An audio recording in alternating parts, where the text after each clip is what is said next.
அண்ணா என்ன வண்டி என்ன வேலைண்ணே? அனைவருக்கும் வணக்கம். இந்த வண்டி வந்து பார்த்திங்க அப்படின்னா செவர்லேட் டவேரா. இந்த வண்டியில் என்ன கம்ப்ளைண்ட்டுன்னு பார்த்தீங்க அப்படின்னா, வண்டி ஒரு 2 நாள் நிப்பாட்டிட்டாலோ அல்லது ஒரு மார்னிங் காலையில் வந்து நேரத்தில் எடுக்கும்போதோ வண்டி வந்து லேட் ஸ்டார்டிங், ஓவர் கிராங்கிங் ஆகி லேட் ஸ்டார்டிங் ஆகுதுன்னு சொல்லி கம்ப்ளைண்ட்டு. இது என்னங்கிறத பார்த்தீங்க அப்படின்னா, இதுதான் டீசல் ஃபில்ட்ரு பாடி, டீசல் ஃபில்ட்ரு லிஃப்ட்டு பம்பு எல்லாமே இதுதான். உங்களுக்கு கம்ப்ளைண்ட் வந்து பார்த்திங்க அப்படின்னா இதில் தான் இருந்தது.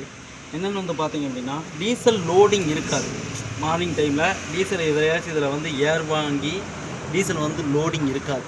அப்போ என்னாகும் அப்படின்னா, ஒரு 2 நாள் 1 நாள் நிப்பாட்டின வண்டியில் என்ன வண்டி சுற்று வாங்கி ஸ்டார்ட் ஆகும், லேட் ஸ்டார்ட் இருக்கும். அதே மாதிரி சப்போஸ் ரொம்ப ஏர் வாங்கிருச்சுன்னா நீங்கள் சுத்த பேட்டரி இங்கிட்ட இறங்கிடும். அதனால் என்ன பண்ணுச்சு அப்படின்னா, இந்த லிஃப்ட் பம்பு வந்து புதுசு போட்டுச்சு இந்த வண்டியில். இந்த இருக்குது புது லிஃப்ட் பம்பு. இது வந்து 1 2 இந்த 3ஆவது பம்புக்கு லோட் ஆயிடணும். 1 2 3 4 பம்புக்கெல்லாம் லோட் ஆயிடும். ஆனால் இது வந்து பார்த்திங்க அப்படின்னா எத்தனை வாட்டி பம்ப் பண்ணாலும் லோடு ஆகவே இல்லை.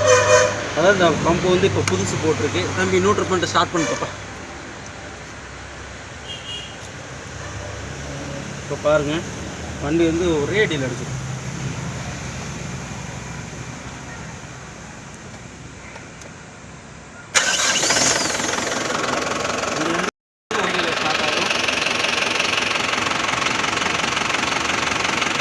கம்ப்ளைண்ட் ரெடி ஆகிடுச்சு.